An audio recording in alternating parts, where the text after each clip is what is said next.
We have this live webinar scheduled every Thursday at 6 p.m. Eastern, streaming on Facebook or YouTube. Before we get started, I want to give a huge thank you to the Rag Company for helping to make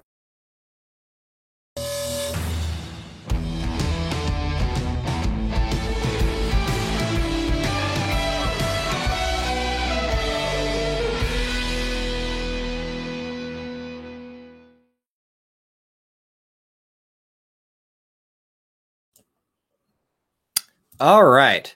So today we have Tom Shea to help us understand disrupting or prompting. Does this affect how you approach to business? Tom, I'm going to bring you in and bring in your PowerPoint. Here you come. All right. You take it away. Good. Let's close today before we get to a cold one. Let's talk about business right quick and give you something to think about as you gather around with someone else and have a knock down a brewski or two. I'm looking at what happens to business from day one of this pandemic, which is coming up on celebrating a 1-year anniversary, and going, okay, let's see how people are handling this. Let's see how people are adapting. But it's more so I want to see who's figuring out ways to win in this thing. Not that we should say truly a winner because of the medical challenges, but from the standpoint of saying anytime there's a change in business, there's an opportunity. I want to see who out there figures out how to take advantage of it and do something in their business. So my thought is, as I look at this idea of disrupting and prompting, is with a smile on my face, when I hear this second down, I think about my dad. I miss my dad and worked with my dad for many, many years. And there was always a story my dad would tell me, and the punchline was second down. So my dad says, once upon a time, there was a baseball game going on, and the batter's in the box. There's a pitch. He hits. Ball goes out to between right fielder and center fielder. They're both scrambling to chase down the ball. Runner makes it to first, turns, heads towards second base, goes sliding into second base. The umpire comes running up, and right as the second baseman's making the tag, the umpire holds up 2 fingers and says, second down. And the first time I heard that from my dad, I go, I don't get it. I don't get the story. What is it? And he says, son, it's real simple. In business, we're not playing by the same rules anymore. Now, having been before you all before and seeing the age of the group, let's just say I'm old enough and will be bold enough to say, when I first heard this story, I'm not so sure there's a whole lot of y'all that were even alive at that point in time. My point, there's always changes. There's always something going on out there. It's not just a pandemic, but every time something comes along, the question you have to ask of any business, and tonight we're asking of you, does this disrupt your business, or does this prompt you to look at doing something differently in business? So agreed, the whole world has shifted because of this pandemic that's been here. There are so many things that we have all done of late that we've never done before. How many of us have been to a doctor on a TV screen? Not a whole lot. How many of us have been to businesses with all kinds of changes in the way they do? How many of us used to laugh at walking through IKEA and you had to take and walk in straight lines? And now how many places have you seen that happen? So what I see this for us is a prompting for us individually, not collectively, but individually, to do things that disrupt the way things have been happening. Why? Because you have shopped differently. Now, I see people in a bunch of industries. For example, the liquor industry, the fabric industry, the bicycle industry. Those 3 particularly, business has just gone off the charts. Somebody's got an awesome lobbying team in the various state capitals, in the sense that all the liquor industry, I take it where the independent liquor stores exist. I know states like Pennsylvania shut theirs down at periods of time, but in most of the states where the liquor stores are independently open, somehow or another, they got declared to be essential businesses. And as a whole, the liquor industry in the United States was up 54% through the first 6 months of the pandemic. And drive-through windows in liquor stores, business was up 243. People are doing things very differently. People are learning to spend their money differently, both which they have to have. I mean, the number of people who take and go online and order their groceries and go through the drive-through. And reports are telling us that these types of changes are not going to go away when the pandemic is over. That these are things people are seeing and adapting to and are going to continue to use going forward. Might it diminish? Yes, they do expect some of that, but is it going to stop? No, it's going to take and it's going to continue. What we do with our recreation time is different because with the number of people working from home, there is a challenge, there's a problem with people going in and legitimately working a 40-hour work week. A lot of folks are unable to adapt to the idea of working in isolation. And hence the time at home increases, time where people are enjoying other things continues to change. Consumerism, the way it's occurring, is different. For example, there are many goods that are in short supply. I spoke with someone just a couple of days ago in the hardware and garden center industry, and they're saying there's problems with things that are made out of steel because so much of the steel comes from Southeast Asia. And one of the challenges that they have is that the containers are sitting in the United States. The United States is not exporting, and so they're not wanting to take empty containers, run them on a boat over to Southeast Asia and bring the stuff back. So there's a challenge there. And if they do run the empty containers over, there's going to be an increased cost on this. So these shortages in many situations are propping up prices. How long does it go? It depends on various things. As the pandemic started, did you notice that grocery stores and drugstores immediately stopped all of their off pricing that they were doing? You were just thankful that you could go to a grocery store or go through a drive-through at a grocery store or at a drugstore, or that you could take an order online and get it. You were just elated that you could get the merchandise. You weren't interested in what deals that you were going to get. Pricing has become less of an issue where people are just thrilled to get it. So all of these changes come together. So the question is, so does this disrupt you? Does this bother you? Or does this prompt you to start looking and going, what can we do differently the way we've been doing business in the past? So there's a couple of books. First one was called Blue Ocean Strategy, and I'm struggling, although I know it's sitting on the bookcase right here to my right, the follow-up book on Blue Ocean. But the concept are called Blue Ocean and Red Ocean. So let me give you the idea. A Blue Ocean strategy is the idea of growing your business by doing something different. A Red Ocean strategy is done by simply taking and attempting to steal business from somebody else, which very frequently what this means is I offer a cheaper price. Hey, we give great service. We take and get your car in and out fast, and we got cheaper prices, which in itself is an oddity statement. Here's my plus, and by the way, I'm going to give you a cheap price. Seems to me when you add all the pluses to it, there ought to be a higher price, not a lower price. That's the difference in Blue and Red Ocean. So when we look at things from a Blue Ocean strategy, the idea of competition becomes irrelevant because we're not allowing the current rules of how our industry works to apply to us. If you are unique, it's old saying, if you are unique, you have no competition. The key becomes in being unique. So what we see in business, and this is over many, many, many years. I mean, think back, my father telling that expression, second down.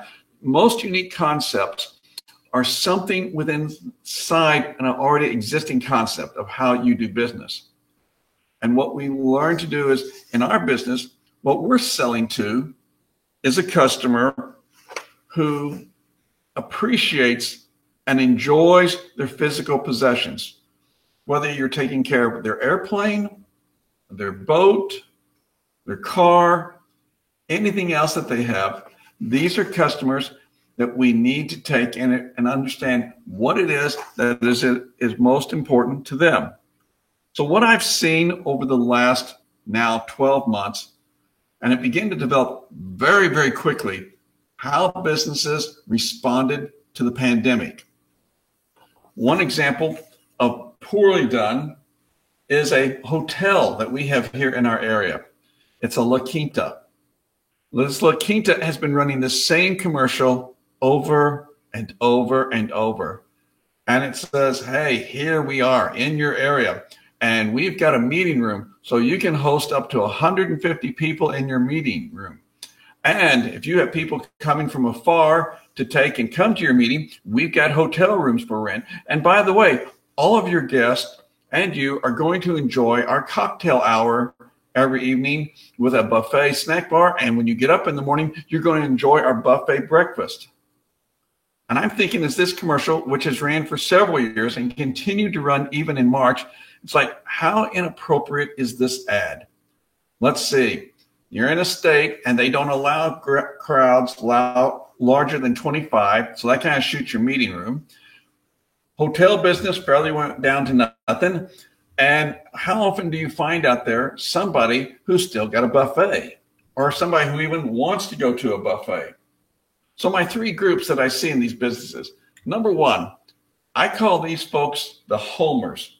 Now, as I watched the homers, I was saddened to notice how many people literally shut down their business, closed the doors, not because the government required them, but just simply shut it down. I have a friend who has a health food store, and she shut it down.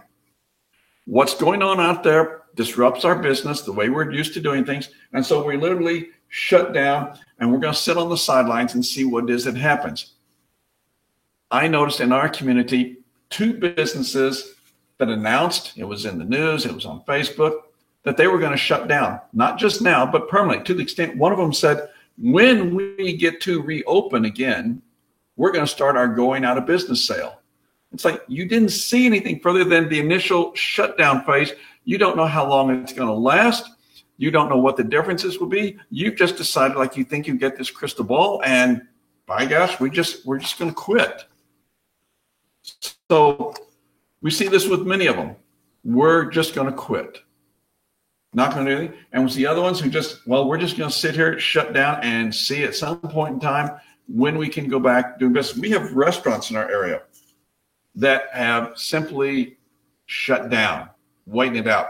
And yet we see other ones in communities where they've worked with their local government and gotten the government in the downtown area to get rid of the parking curbside and change it to seating for restaurants. So as they have a limit on the inside seating, they can now seat people outside. Excuse me. Great way to do something different. My second group of businesses, I call them the plow hands. It's, by gosh, we're moving ahead. We're doing what we've always done. We're not going to change anything. Some businesses, like the liquor store, the bicycle stores, the fabric stores, the sewing machine stores, yeah, their business was growing. It's like, well, why change? Business is good. And I go, oh, see, you don't understand. You're simply a beneficiary of what's going on. You're not really doing anything business-wise except being there for the immediate demand. And we see people who continue this crazy, hey, you know, we're all in this together. It's a tough time, but hey, how about some new tires for your vehicle? We've got them on sale right now. And you go, folks, you know, you've missed the point. You've missed the opportunities here. And you just think, while other people are being quiet, I'm going to push forward just as hard as I can. We expect that we're going to see the same customers to always be there. Well, some will and some won't. But there'll also be some new people out there if we pay attention. The plow hands are simply plowing ahead, not seeing anything new, any different. And we just keep moving along, and we'll wait till this thing finally is over with, and we will have persevered. We survived. If we are a business that had a lot of increase during the period of time, okay, we're just thankful. We're not doing anything different. We're just selling and hoping that we can take and get the necessary products we need to provide our services or to provide products to customers. And then my third one. This is the hold my beer crowd. They recognize that all the world has shifted because of the pandemic that's been out there. And they realize that here is an opportune prompting to say, what could I do differently? What could I change within our business? We do see that people are shopping differently, and we see that they're spending their money very differently for both what they have to have and what they spend discretionary. And we know that all of their recreation time is different. What can that do for me that I can be something different? As an example, finally, let's see, this is Thursday, Tuesday night, I see a commercial. It's the same La Quinta. It's a brand new commercial. It's like somebody over there finally woke up. It's about 12 months too late, but they did change. They recognized finally that there are some people out there who have a hard time working from home. I know in our business with the organizations that we work for, there's a lot of folks who just cannot get anything done at home. They can't focus. They can't get their act together. They can't get an 8-hour day. It takes them forever to answer an email from somebody. They just can't get into it. And so as La Quinta said, are you having troubles working from home? Is it a challenge? Here's the deal. We'll lease you one of our rooms. Here's all the neat amenities that we will provide to you as you can take and have your room here in our hotel. You know, we move the furniture our way. We can help you put your desk in. We can help you put your phone lines in. And you can have your office here away from your home. And I go, finally, somebody at this hotel is starting to think and saying things are different. No, we still can't have 150 people show up in a room for a meeting. But we can do something with renting the rooms in our hotel. We just have to take and look at how do we repurpose the rooms in our hotel. So it's taken a pandemic to kind of put us into shock stage. And I struggle with this. Why is it that we need this crisis to finally get people to think? And at the same time, from people who have had all kinds of challenges, of which having a suddenly booming business is a challenge. As one who's looked at a lot of businesses and a lot of financial statements, I have more concern financially for a business where it is booming, sales are like crazy, than I do for the business that's struggling. Because what happens with a business when everything is booming, it's like a person who has a $100 bill in their pocket. And they go walking around with it, and they finally break the $100 bill at some point. And they spend money here, they spend money there, in different places. And you come to the end of the day and go, how much money you got left in your pocket? And I got $8. Well, where'd you spend the 92? Oh, I don't know. It's somewhere. Well, let's see, I spend a little here, spend a little there. It's the same thing in business.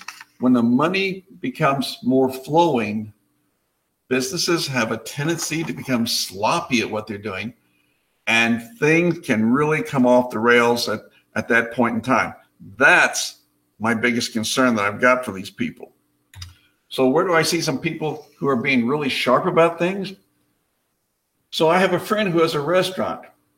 And during some of the scares of, let's see, what did we not have? We didn't have paper towels. We didn't have toilet paper. We didn't have sanitizers. We didn't have soaps and stuff like that. Well, he could get them from his restaurant because he bought them from his suppliers. Well, the restaurant then puts a counter in his business, and he is selling these things to consumers as a way to draw customers to come to it. Then I've seen restaurants where they got shut down on seating inside their restaurant. And what I saw them doing was going out and picking up those clear food containers, preparing their meals, packaging them in these clear containers, and finding another business that would sell them. So my favorite pizzeria shuts down during this because there's a period of time where they're not allowed to be open. They get in their kitchen, they take and package their pizzas, and they find a neighborhood store that will take and put a cooler in for them and allow them to sell their pizzas. Now, they don't have a use for their wait staff at this point, but they're at least able to pay their bills, and they're able to keep their kitchen staff working. Pretty good idea.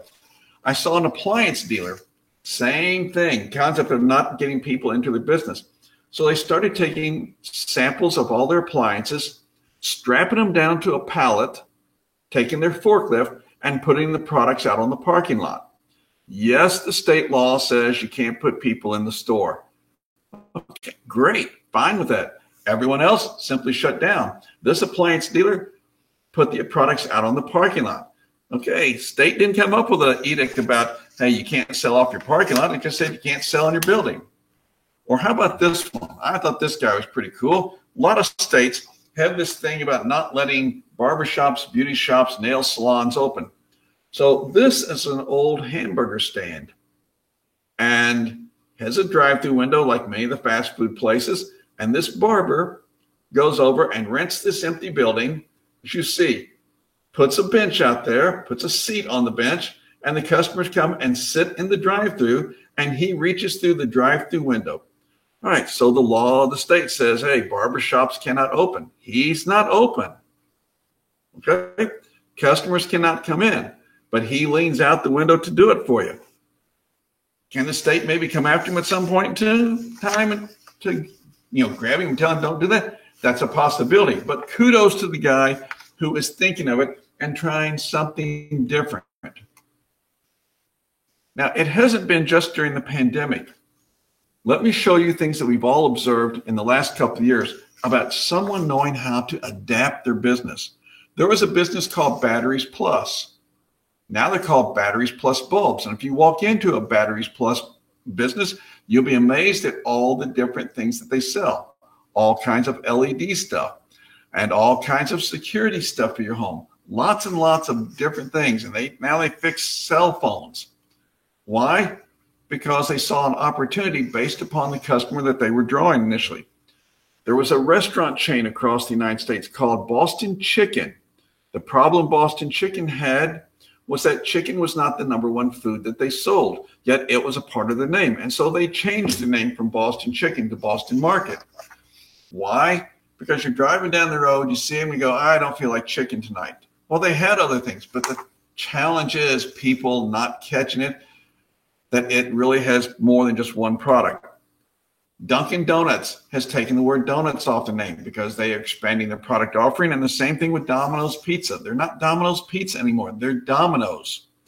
You see people like Burlington Coat Factory. They finally changed the commercials, but they went for a long period of time with commercials saying, Burlington Coat Factory, we're not just coats. We have other things. Well, if you're going to spend that much time in your commercials saying we're not just coat available here, why don't you just take the word coat off of your business? They finally did. And then adapting like Dyson. So Dyson was known for hand dryers in airports. They were known for vacuum cleaners, basically the concept of moving air. And in a very short period of time, when there was a concern that they were going to run out of ventilators, Dyson, an air moving company, says, this is our thing, moving air. Can I take and help find a way to move air into the human body? Yes, they did. In just a couple of weeks, they were producing them. And then Netflix. Everyone knows of Netflix. See, Netflix was simply an alternative to Blockbuster or Hollywood Video. You paid a fee. They sent you 3 on a DVD. When you sent one back, they sent you another one. As fast as you would send it back, they'd send you one. There was never any late fees. And they had so many centers across the United States that you could send it back. And usually the next day or even 2 days, you had the next movie in hand. That was great. However, Netflix quickly moved into adding streaming. It's a company that has a market they've cornered, and yet they take and sabotage their own market and change something different. And then they've turned around and they've done something else because then they went into streaming services with their own unique television. See the concept with each of these people? They're doing something and they're doing something different. Some of these have grown because of the expansion of the items that they offer. And some of these businesses have grown because of using technology to do something more. So where can we take this? A business that can make it easy to do business with them can easily expand their product or service offering. You can add new things, different things, change when things are done, as long as your business has initially made it easy for people to do business with you. The focus I want to share is the concept of selling to who and not what. Remember what I said earlier about what's our customer like? Focus on our customer. So I happened to be at this business earlier today. Its name is Cars. And the name of Cars, it says Cars Chain Reaction. So having worked with people in the bicycle industry, I immediately thought, this is a place they sell bicycles, because there's a lot of bicycle shops who call themselves Chain Reaction. But when I look on their building, and on the left, I see the sign that says Steel, that orange sign on the left there, and on the right, I see that Grasshopper. Okay, those are both power equipment companies. And then when you walk into the place, in our area here, there's a lot of disc golf going on. They sell disc golfs. And then they take and sell hiking equipment. And then they sell Big Green Egg, high quality grills. What's this business doing? I mean, this is a weird combination. It's a weird combination to the person who is perhaps not their customer. It's the right combination because this people is looking and going, who's my customer? When I can define my customers spend a lot of time outdoor, whether they like to hike or bike or play disc golf or cut their own grass, whether it's a single lawn or whether they need a big riding mower and barbecue grills. That's their customer. And you go, they're thinking of business differently than everybody else. Yes, they're thinking it from the perspective of selling to who, not this is what we do. This customer, tell me the other items this customer would want or need that may be going someplace else, and I can do a better job of serving them. So what do you add? Well, there's not a one answer for all of us across the world. What we have to do is think about the customers and where have you sent them someplace else to get something you go, wonder if we should have that. And I see this with businesses. One of my favorite examples was I walked into a shop and this person's business had a niche of very, very nice kitchen and bathroom cabinets. And as I walked in, I was looking for a faucet for my home and thinking that he had nice, good quality, not flake board and perf board and stuff like that. Good, solid wood cabinets. I walked in and said, this is what I'm looking for. He says, I don't carry faucets. And I said, well, where would you send me? He says, well, 2 or 3 blocks away from me. There's a Home Depot and there's a Lowe's. I said, sir, I look at the quality of the products that you have here. And I've seen the quality of the faucets that they have at Home Depot and Lowe's. And I got to say, the pieces that you have here, these cabinets, would be embarrassed. If they could speak, they would be embarrassed to have a Home Depot or a Lowe's or a Menards faucet sitting on them. It just doesn't match. It's like a Jaguar owner saying, where can I buy used tires? It's not the right kind of match. And the owner of the shop says, you know, I have people asking me all the time about faucets. And I want to go, hello, knock on the head. Hello, hello. Are you home up there? People are asking you for it. There's not someone who has the quality here. Why are you missing the opportunity to add to what you're selling and have more from this customer? There's a research done in the financial industry that I want to apply here. And that is, the research said that when a person goes to a bank, they traditionally open a checking account. There is a 90% chance that at some point in time, you will leave that bank and take your business to somebody else. However, a bank has many services. There is a checking account. Yes, they still have savings accounts. They do car loans. They do home loans. They do home improvement loans. They have a safe deposit box. I think somebody still out there buys a certificate of deposit. There's a whole bunch of things that banks can now sell. And they found that in banks where they were selling to the customer at least 5 of their products, then there's a 90% chance the customer will not leave that bank. 90% chance you will leave when you're only dealing with one thing. A 90% chance you will not leave when they're doing a bunch of things. See how that applies to us? If all we're doing is detailing someone's car, if all we're doing is any one task, the issue is if we can add more, they become more dependent upon us. My last couple of things I want to remind you of and tell you about. As we've seen the changes, number one, I'm going to suggest that you take and make your phone number textable. Okay, yeah, I know a lot of folks are simply doing business through a cell phone, but if your business has an established phone line and you have like a landline to it, it's an easy thing to change your telephones to what's called VoIP, V-O-I-P, Voice over Internet Protocol.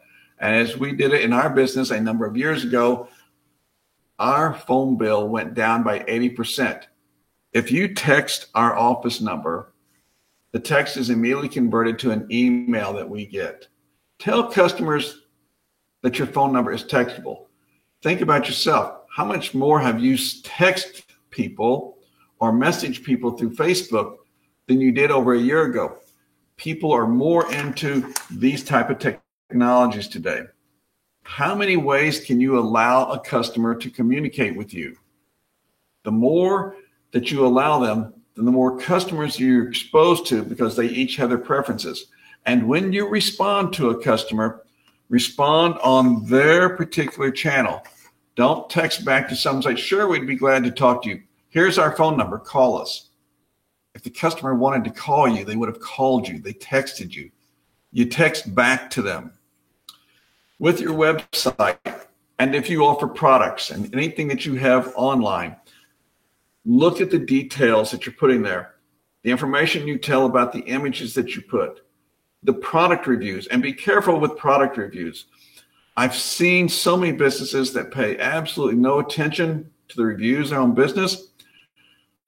I was disheartened with one that they respond to every single review with the same identical word for word response. Thank you for your business. We appreciate it. We hope that we can, so on and yada, yada, yada crap. The descriptions that you have, that you elaborate on them. And if you are taking an order for your service online, look at the sequence, such as letting them know the day and time that they can have service through you before you get to the credit card. Don't have them go through all that and then say, oh, I'm sorry, we don't have any time available in the next 2 weeks. Allow people to shop with you online as a guest, not requiring them to sign in and create an account first. You want their business first before you start trying to put parameters around them. And yes, make absolutely certain that your website is mobile friendly. It's becoming larger and larger every day. No sign of it diminishing, that it's got to be, regardless of what phone service they have, whether they are a Android or whether they're an Apple system, that you want to take and make sure that they can get to you. My last comment is to think about those of you who say, nah, this doesn't apply to me. I had a great year. Pandemic maybe slowed me down a little bit, but we finished up. We had a great year. Will Rogers from Oklahoma once said it. To those of you who ignore this, I'm passing it to you. Even if you're on the right track, you're going to get run over if you just stand there. There's a great opportunity out there right now. Each of us need, in our own ways, to take advantage of it and do something more and do something different. Our business deserves it. I look forward to seeing you this summer at Mobile Tech. I'm like you, I'm anxious to start traveling. Like to get out and see Las Vegas sometime in August. Hope that you're all planning to take and be there for it. I'm planning to be there. I'll have several education sessions. And with that, that's my message for this evening.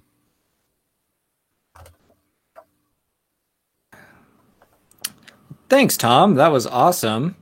Thanks for taking the time to give us all that. There's some really good information in there. I do have one question for you. You talked about diversifying your product offerings. Example. What would be your recommendation, though, for when you would outsource versus actually take the time to learn the trade? Let's say you're a detailer wanting to do like glass repair. Do you think that, I mean, that's one of the easier things, but do you think it's worth it to take the time to learn the skill, or something like PDR that is going to take much more time to learn? So what would be your recommendation there? I'm going to play the bet, and I'm going to offer the service. I'm going to outsource it initially, see what I can get business-wise. I think I can do it. I think, not do the service, but I think I can make it work in my business. I think I've been asked for it enough times, but I really want to make sure. So before I go out and buy any equipment, I'm going to take and outsource it to somebody, see what happens, see what I can do, learn from them. And then, yes, if I see a plus to it, I'm going to take in and go ahead and make the commitment to add it to me. Great.